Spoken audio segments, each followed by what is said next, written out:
I'm here with Garrett, the Ultimate Warrior Wilson, who is the USBA Cruiserweight Champion of the world. In NABF. Now, he has an IBF Eliminator, which got scraps, but now he's scheduled to face Alexander Alexiev in place, who is widely regarded as a top 10 cruiserweight. And, you know, that's regardless of sanctioning bodies, just, you know, world ratings, you know, independent. Now, Alexiev is most recently fought a guy named Firat Arslan, who just fought Marco Huck, and most people thought that Marco Huck robbed him blind. Firat won, in my opinion, won about 9 rounds in that fight. And he drew with Alexiev, which was, you know, a draw seemed about right in that fight. Now, I know that you are not too acquainted with Alexiev yet, but will be soon, you know, thanks to help of a few sources. But what do you plan to do now that you were going to go to Poland, and now you're probably going to go to Russia, and fighting, you know, a different fighter, you know, that's going to be like the biggest fight of your career, and all of a sudden the opponent changes, you know, how does that affect you? It doesn't.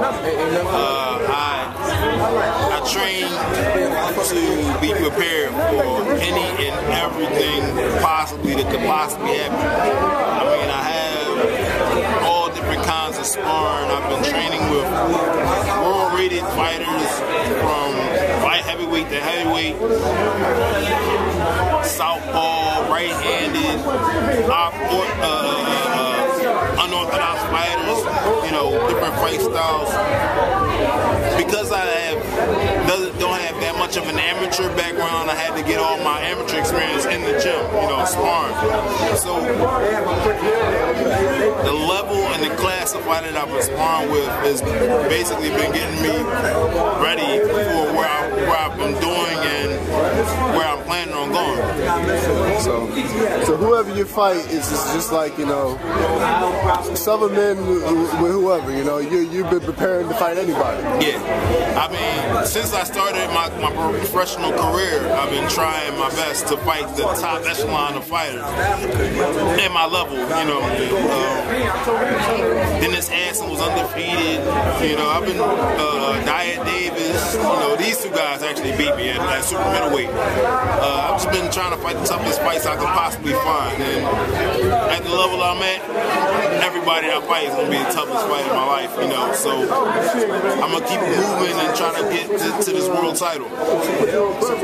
Speaking of that, what was the decision to come all the way up to cruiserweight from super middleweight? Well, actually, I started as a cruiserweight and tried to bring my weight down as much as possible. You know, try to bring my weight down as much as possible without sacrificing my strength. But super middleweight wasn't the way for me. So I had to bring it back up to where I was comfortable at, because my first fight was at cruiserweight, where I scored a second-round knockout over Robert McConnell.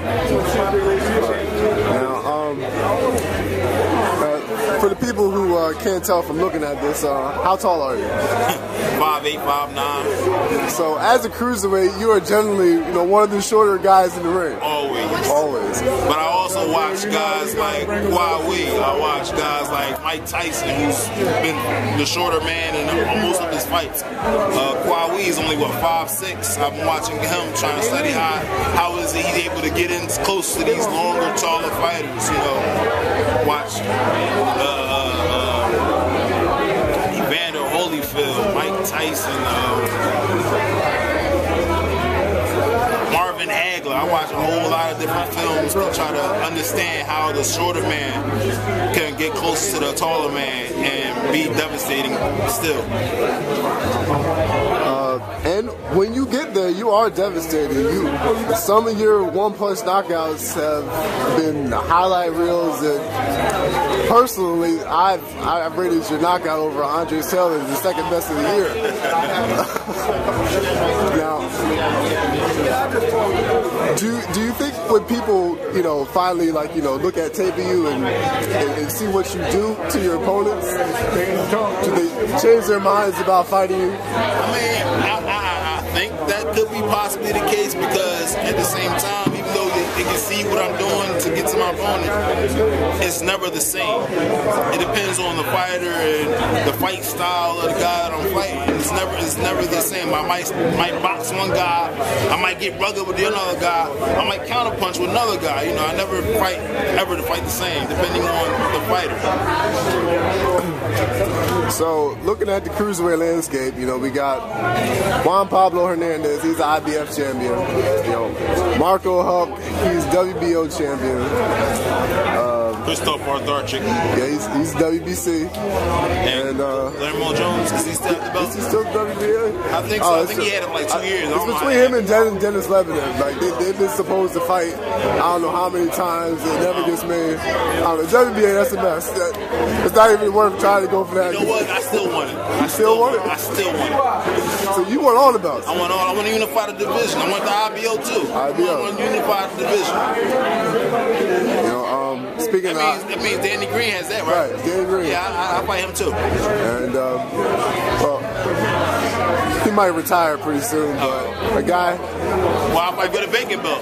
But a guy who wants the belt, who actually wants a rematch with Danny Green, is BJ Flores. Yeah. He told me to my face that he don't want to fight me at all. I mean, he said he wants to fight Marco Huck or Danny Green or somebody, but he said he don't want to fight me. I don't understand why. You know, I'm just a regular competitor like everybody else.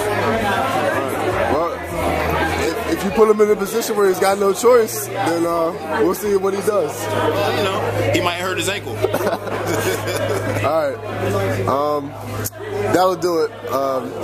Garrett Wilson fighting Alexander Alexeyev in Russia at a date to be determined. By the way, much respect to Alexander. I looked at his fights. He can really rumble. I look forward to this fight. All right.